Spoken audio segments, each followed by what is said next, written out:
Bonjour à toutes et à tous, soyez les bienvenus sur le plateau de votre matinale. Nous sommes encore ensemble pour une petite demi-heure, le mardi 29 novembre, et nous allons donc pouvoir parler de l'actualité en Vendée. D'ailleurs, voici sans plus tarder votre programme. L'actu d'abord, nous reviendrons sur le premier déclenchement du plan Orsec dans le département, c'était à Rive-de-Lyon. Le plan Orsec, c'est un dispositif pour protéger les riverains et les salariés d'un site Céveso lorsqu'un accident survient. Tout autre chose d'ailleurs, Alix Lanos vous proposera un autre sujet, cette fois sur les bandes de téléconsultation, un moyen de lutter contre les déserts médicaux dans le département. Le nombre de généralistes chute toujours, alors ces appareils pourraient devenir une solution temporaire tout de même, je le précise, utile dans les prochaines années. La matinale se poursuivra en musique, backstage, de retour avec Guillaume Benoît. Au programme aujourd'hui, le groupe Beau Bazar dans le Soufflet. L'artiste Peggy répondra aux questions de Guillaume. Et puis d'autres artistes à découvrir ce matin avec notre invité de la matinale, le chargé de communication du Grand Air. Nous avons évoqué ensemble le festival Rouler Jeunesse. C'est jusqu'au 17 décembre. La nouvelle édition vient tout juste de débuter. Et bien, que voir, que savoir. Si vous avez encore envie de découvrir cette interview, rendez-vous sur tvvendée.fr pour découvrir notre interview avec Clément Fervel. Vous savez tout ce qui vous attend pour cette nouvelle matinée en notre compagnie, mais qu'en est-il de votre ciel ? Au lever du jour de Vendée ce matin, du brouillard dans les terres, du soleil au bord de l'eau, en moyenne 3 degrés dans les terres, ça va vite remonter avec le soleil ce matin, mais la minimale sera vers 11h de 4 degrés à Montaigu, sur la côte 8 degrés en moyenne. Pour l'après-midi, les nuages vont persister sur le littoral. Le soleil devrait quand même se montrer ça et là pendant l'après-midi. Et quant à nos terres, vous le voyez, le soleil devrait être quand même plutôt dominant pour cet après-midi.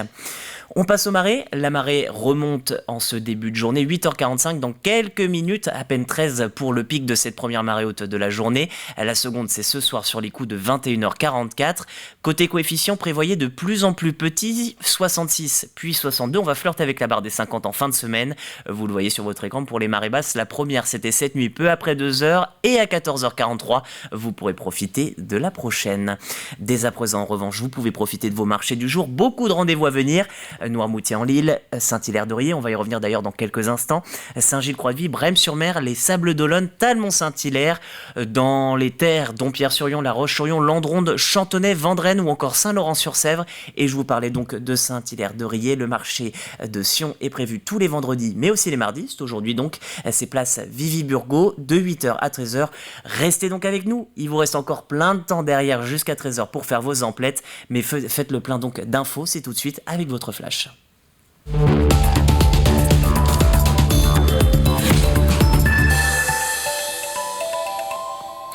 Hier après-midi, un grand dispositif était établi devant l'entreprise Planète Artifice, producteur d'engins pyrotechniques à Rive-de-Lyon. Le but, tester le plan Orsec, censé limiter les risques en cas d'accident grave sur ce site. Cet essai grandeur nature est le premier dans le département. Le récit sur place, il est signé Agathe Poulet. De la fumée, des bruits d'explosion et des blessés. Cela peut paraître réel, mais il s'agit d'un exercice grandeur nature organisé par la préfecture. L'opération se déroule dans une entreprise de feux d'artifice, avec comme scénario un début d'incendie à proximité d'un stockage d'artifice. L'objectif est de tester le nouveau dispositif à faire alerte qui prévient les personnes dans les environs. Un outil qui rassure le directeur du site. Nous nous rendons compte dans l'exercice qui est là que nous n'avons pas les moyens de faire face. Donc à ce moment-là, nous déclenchons ce qu'on appelle le PPI. Et là, c'est la préfecture qui prend le relais avec tous les moyens déployés énormes que vous avez vus ici pour faire face à ce qui peut être un accident plus important. C'est vraiment une belle initiative de système. Pour moi, c'est très réconfortant, oui. Alerte, un accident sur un site industriel. Que vous ayez l'application ou non, vous recevrez un message d'alerte avec les informations et les conseils à savoir si vous vous trouvez à proximité d'une zone de danger. Pour les secours, FR Alert est une avancée technologique pour avertir et protéger efficacement la population. Cette utilisation des smartphones, elle remplace les traditionnelles sirènes que nous entendions régulièrement et pour lesquelles la population pouvait légitimement avoir des interrogations. Lorsque vous entendiez une sirène, vous ne saviez pas quelles étaient les mesures à prendre, les conseils à suivre. Cette application FR Alert, elle permet d'alerter mais aussi de renseigner la population sur les risques encourus et sur les gestes ou les comportements à avoir en telles circonstances. En fonction de la gravité de l'événement, c'est aux pompiers et aux préfets d'estimer s'il est nécessaire de prévenir les personnes se trouvant dans le lieu concerné, tout en sollicitant le ministère de l'Intérieur ou encore la direction de la sécurité civile. Pour le préfet, cette première expérimentation en Vendée est une réussite. Nous utilisons ce dispositif qui est né en fait de l'affaire Lubrizol. Vous savez, c'est cette usine qui a brûlé à Rouen. Et en fait, la question s'était posée de système d'alerte des populations. Donc maintenant, on teste ce dispositif à l'occasion des exercices majeurs comme aujourd'hui, et puis à l'occasion des catastrophes. Ce système d'alerte permettra de renforcer la sécurité civile et d'être activé par les autorités publiques pour avertir en cas de catastrophe naturelle ou d'actes terroristes. Bientôt, il sera temps pour vos enfants de choisir leur orientation. Parcoursup ouvre ses portes dans 3 semaines pour s'informer. Les dossiers pourront, quant à eux, être déposés jusqu'au 8 mars prochain. Mais nombre de nos élèves de terminale ne savent pas encore où s'orienter. Alors la rectrice de l'Académie de Nantes, Katia Béguin, vient d'initier le dispositif Notre école, faisons-la ensemble. L'objectif, mobiliser d'anciens étudiants exemplaires pour aider les lycéens dans leur choix. Au fond, bien souvent, le problème est que les élèves ne se donnent pas le droit à l'erreur et doutent trop de leurs capacités. C'est à la fois une académie où les résultats scolaires et les résultats au bac sont excellents et où il y a, qui plus est, des potentiels, des besoins en métiers très qualifiés qui sont vraiment très importants et pour les années à venir. Dans une perspective, on est à France 2030 et même au-delà en termes d'innovation qui se traduit en effet par des emplois hautement qualifiés. Et à côté de ça, un renoncement à des études longues. Donc ce lycée, le lycée Léonard de Vinci de Montaigu s'attaque à ce problème qui est aussi une de nos priorités pour l'Académie. Éducation toujours, l'an prochain, un tout nouveau BTSA doit ouvrir aux établières. A pour agricole, puisque cette nouvelle formation doit permettre de mieux répondre aux problématiques contemporaines, à savoir le prix de l'énergie, l'économie des ressources comme l'eau et la diminution de l'utilisation des produits phytosanitaires. La particularité de cette formation, elle est co-construite entre plusieurs professionnels du monde de l'agriculture, mais aussi les enseignants, afin de proposer aux élèves un enseignement prenant en compte les besoins des uns et des autres. Alors c'est plutôt des profils type technicien, donc typiquement du BTS, et vraiment avoir une approche sur tout ce qui est transition écologique, sur les nouvelles pratiques, sur toutes ces choses-là, la gestion de l'eau, la gestion de l'énergie, toutes ces ressources-là, c'est ça qui est intéressant, c'est ça que ces entreprises recherchent. Il y a pas mal d'entreprises en fait, qui nous ont sollicité en nous disant qu'ils sont membres de notre pôle et qui nous ont expliqué qu'en fait, ils ont beaucoup de mal à recruter et à trouver des jeunes pour pouvoir travailler dans leur entreprise. Donc je pense que c'est en agissant sur la formation en amont que ça se passera mieux, quoi. Comment pallier le manque de médecins? C'est la question casse-tête partout sur notre département. Dans le sud Vendée, par exemple, dans la CPTS, seulement 35 généralistes sont recensés pour plus de 66 000 habitants. C'est trop peu. Alors, du côté de Fontenay-le-Comte, les professionnels tentent de démocratiser les bornes de téléconsultation. Un appareil avec plusieurs outils et un médecin en télétravail pour poser un diagnostic. Les explications d'Alix Lanos. Qu'est-ce qu'il y a comme symptômes? Mal de tête, mal de gorge. D'accord. Guidée par le pharmacien de cette officine, Solane, 13 ans, s'apprête à être vue par un médecin en téléconsultation. Ça, c'est pour regarder dans les oreilles si besoin. Stéthoscope, tensiomètre, la cabine est équipée de différents outils permettant l'auscultation du patient par un médecin généraliste à distance. La solution de la dernière chance pour cette maman qui n'a plus de médecin traitant. J'ai appelé plusieurs médecins autour de chez nous et plus personne ne prend de nouveaux patients dans l'immédiat. Donc c'est pratique, on a une ordonnance, on a nos traitements, on a un arrêt s'il faut, enfin voilà, c'est bien. Parce que sinon on est obligé d'aller aux urgences, du coup de monopoliser les urgences pour des petites pathologies, donc ça c'est pas mal. Installée en juillet dernier dans cette pharmacie de Fontenay-le-Comte, la borne de téléconsultation est utilisée tous les jours par des patients sans médecin traitant. Et il faut dire qu'ils sont nombreux sur le secteur, environ 15 000 dans le sud Vendée. Différents dispositifs, dont un centre de soins non programmés, permettent de répondre à une partie de la demande, mais ce n'est pas suffisant. Alors plusieurs pharmacies, ici à Fontenay-le-Comte, ont fait le choix de s'équiper de ce type de cabine. Effectivement, ce n'est pas la solution parfaite. On essaye évidemment d'avoir un médecin traitant en présence, sauf qu'aujourd'hui, force est de constater que ce n'est pas toujours possible. Et effectivement, nous qui sommes les premiers confrontés finalement aux patients et au désespoir de patients qui ont besoin de consulter, ça reste mieux que de ne pas avoir de médecin du tout. C'est aussi nous, et là c'est nous notre travail, de juger le fait de dire oui, ça c'est faisable en téléconsultation, ça c'est plus du tout de l'ordre de la téléconsultation, et c'est l'avantage aussi de l'avoir en pharmacie. On reste des professionnels de santé et du coup on oriente les patients au mieux, en tout cas ce qui nous semble le mieux. Des bornes de téléconsultation comme celle-ci, le département en compte 48, dont la quasi-totalité est installée comme ici dans une pharmacie. Un certain nombre de reproches sont formulés à l'égard de cette solution alternative. Un médecin souvent éloigné géographiquement, pas de suivi médical ou des diagnostics limités. Mais en attendant mieux, elle permet de dépanner bon nombre de patients qui attendent toujours de trouver un médecin traitant. Hier soir, dans quelques commerces encore, le Black Friday n'était toujours pas fini et certains consommateurs voient d'un très mauvais œil ces remises tape à l'œil. Un peu partout en France, Attaque prenait pour cible Amazon dans le cadre de ces journées de réduction.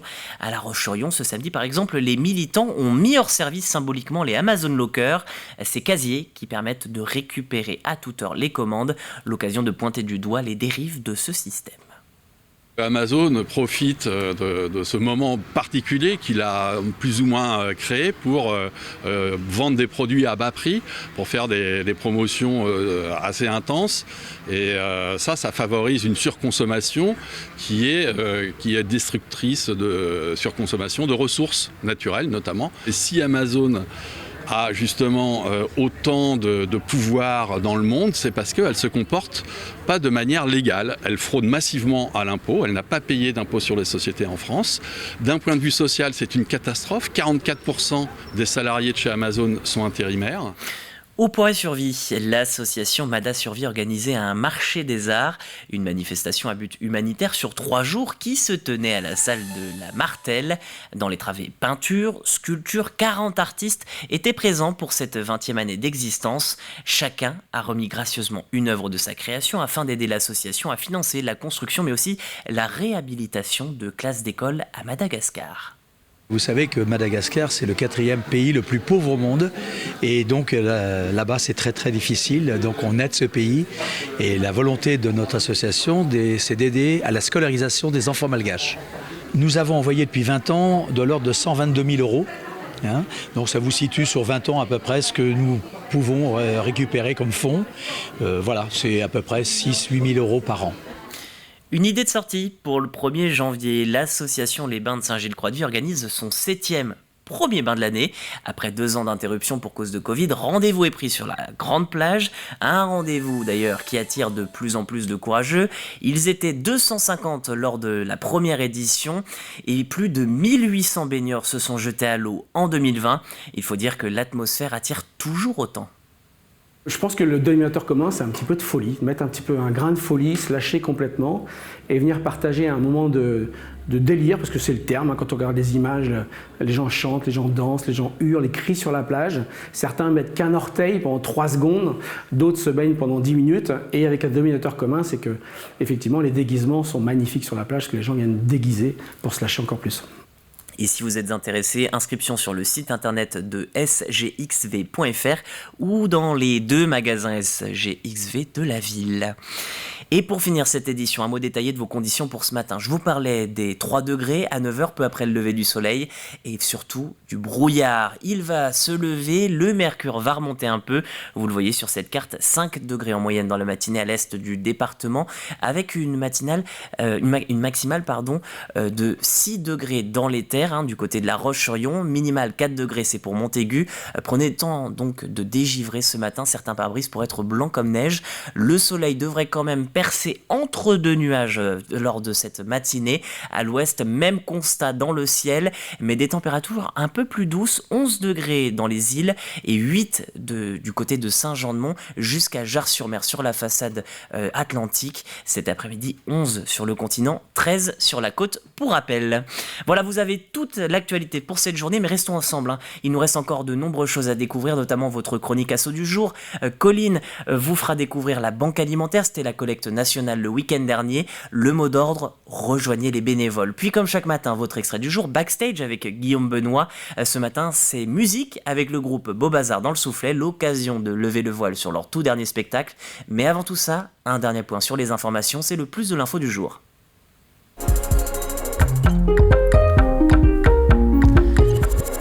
Connaissez-vous Anatase Périfan? Il s'agit de l'inventeur de la fête des voisins, c'était déjà il y a 20 ans.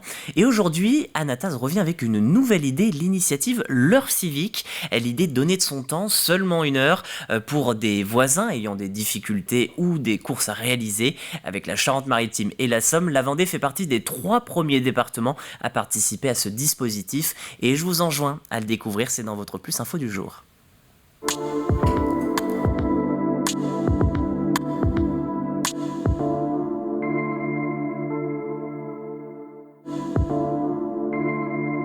L'heure civique, c'est quoi? C'est une proposition extrêmement simple. Chaque élu, chaque maire va proposer à ses habitants de donner 1 heure par mois pour une action citoyenne ou solidaire. Entre nous, 1 heure par mois, on peut tous le faire, c'est pas compliqué. Et c'est vrai qu'aujourd'hui, on voit bien que les gens n'ont pas trop envie de contraintes, n'ont pas envie de s'engager, ont peu de temps. Donc le bénévolat associatif qui est formidable, on voit que ça vieillit un petit peu, on voit que certains sont décédés, certains veulent pas revenir à cause du Covid. Et donc l'idée va être de dire comment est-ce qu'on va chercher en fait beaucoup de gens pour pouvoir permettre, chacun en donnant 1 heure par mois, beaucoup de gens avec 1 heure, ça va changer le monde. Nous avons déjà beaucoup de bénévoles, nous avons 12 000 associations sur le département, nous comptons 125 000 Vendéens qui sont déjà investis. Néanmoins, certains ne veulent pas obligatoirement s'investir dans une association en direct, mais peuvent donner quand même un petit peu de temps, ont envie même, mais ne savent pas toujours comment faire.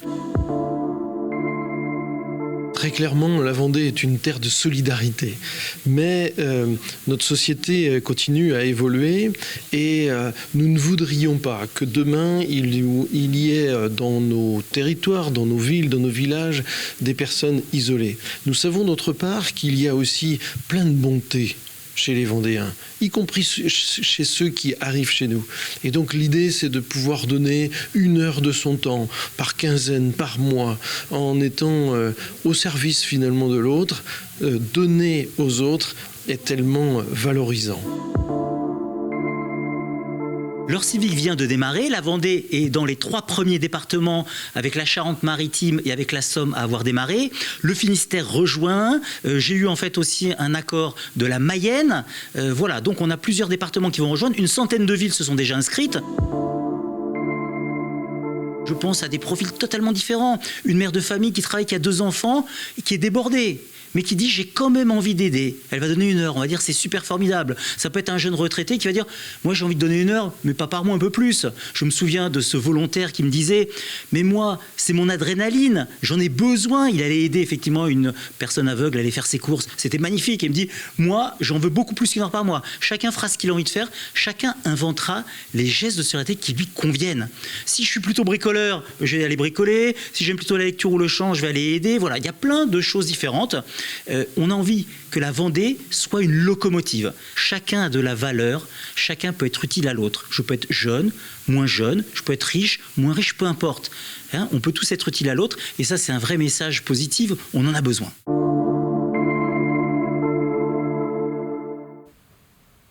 Je le rappelle, 2 visios nationales sont prévues pour présenter l'heure civique. La première demain, mercredi 30 novembre. La seconde, le jeudi 15 décembre. Les 2 horaires sont prévus à 19h et vous pouvez retrouver toutes les informations sur vendée.l'heurecivique.fr sans apostrophe entre le L et le H.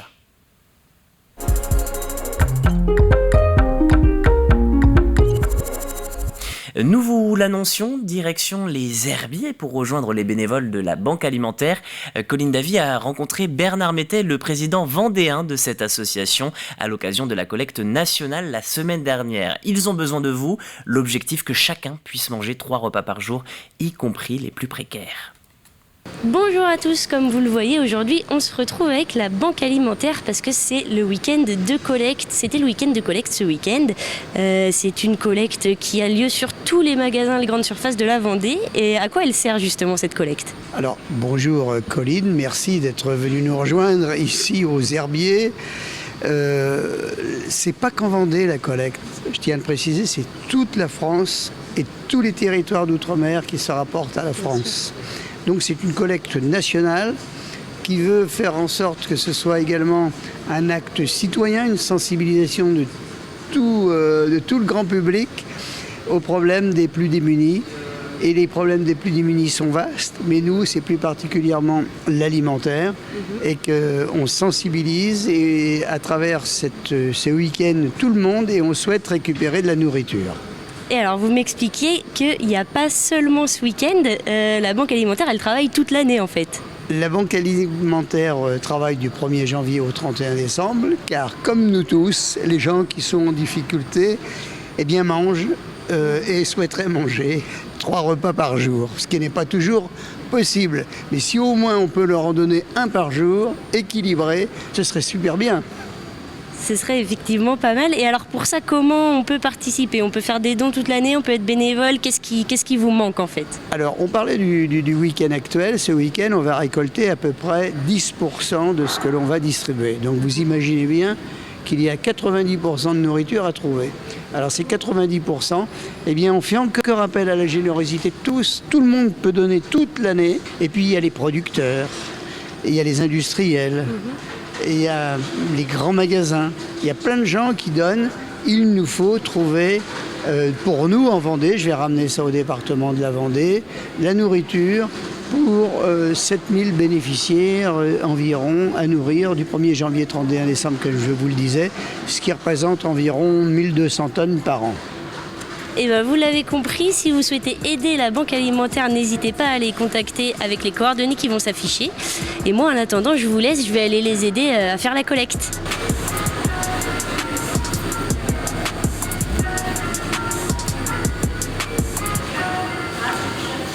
Et puis d'ailleurs, Colline précise que la Banque Alimentaire a besoin de 16 personnes par jour. Vous ne serez donc jamais de trop pour les aider.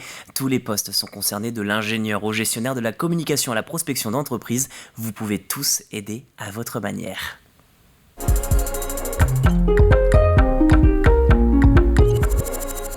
Allez, retour en musique pour cet inédit de Backstage. Dans le siège de présentateur aujourd'hui, Guillaume Benoît, et dans celui de l'invité, l'artiste Peggy. La chanteuse et accordéoniste fait partie du groupe Beau Bazar dans le Soufflet, et le groupe présente son tout nouveau spectacle. C'est votre extrait du jour. Bonjour Peggy. Bonjour. Comment ça va ? Ben, ça va très bien. Vous êtes la chanteuse, l'accordéoniste de Beau Bazar dans le Soufflet. Oui. Et vous êtes depuis hier en résidence ici, sur cette scène. Voilà, on avait fait au mois d'avril une première résidence pour le son. Et ensuite, cette résidence était programmée pour 3 jours pour travailler les lumières. Oui. Et faire un concert de sortie de résidence, donc demain soir. Voilà, donc c'est beaucoup de travail en amont, oui. J'imagine, pour réussir tout ce magnifique décor intemporel. Enfin voilà, on voyage beaucoup avec vous. Ça. Vous pourrez découvrir des extraits tout à l'heure. Justement, Beau Bazar dans le Soufflet, c'est quoi exactement ? Alors Beau Bazar, c'est né il y a 3 ans déjà, avec la rencontre de 2 musiciens. Et l'idée première, c'est d'emmener les gens ailleurs. On s'est créé notre propre univers. On prend des chansons, des thèmes qui nous parlent et on les triture un peu dans tous les sens. Des fois, il reste que le texte ou que la musique. Et on se les... Alors non pas qu'on les aime pas comme elles sont à la base, ouais. Mais on se les réapproprie et des fois même on se laisse dépasser par les choses. On calcule pas vraiment. Voilà, on emmène tous les 3 notre façon, notre musique, ce qu'on aime. Et ça fonctionne assez bien. Le résultat... Ouais, c'est très beau, on voyage, je le disais. Ouais. J'aime beaucoup aussi ce que vous dites, c'est de la musique du monde d'après. Oui, oui. Voilà, c'est exactement ça. Voilà, c'est ça. pour nommer le Covid, parce que c'est parti un peu de ça aussi, une envie de s'échapper, d'aller ailleurs, voilà, de laisser tout ça derrière nous et de transporter les gens dans notre univers. Oui. Et vraiment de les faire rire, de les faire pleurer au cours du spectacle. Et je pense que ça a l'air de fonctionner. Donc voilà, c'est ça qui est intéressant. C'est passer par plein d'émotions. Alors nous aussi, hein, oui. Mais le public, l'idée c'est de partager ça bien sûr avec un public. Bien sûr. Voilà pour cette nouvelle émission de Backstage à retrouver sur tvvendée.fr à l'issue de la matinale et aussi sur votre antenne. Voilà pour cet extrait. On passe tout de suite à votre jeu.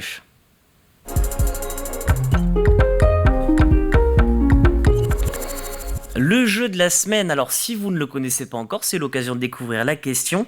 Comment s'appelle cette exposition visible à la médiathèque Benjamin Rabier de La Roche-sur-Yon ? Elle a commencé il y a déjà quelques mois, elle se poursuit encore pendant quelques jours jusqu'au 3 décembre, c'était d'ailleurs votre indice d'hier. Donc si vous voulez la découvrir pour potentiellement déjà par intérêt culturel, mais aussi pour avoir la réponse et participer, vous vous rendez sur la médiathèque Benjamin Rabier, et sinon vous écoutez les autres indices de la matinale. L'indice du jour, une initiative proposée par l'association Valentin Howe. En tout cas, cette médiathèque Benjamin Rabier, eh bien vous pouvez encore y aller pour découvrir cet indice, sinon vous allez sur tvvendée.fr dans la rubrique Actu, et une fois que vous avez trouvé votre réponse, direction la rubrique Jouer pour inscrire votre réponse et peut-être être tiré au sort à l'issue de cette semaine de matinale.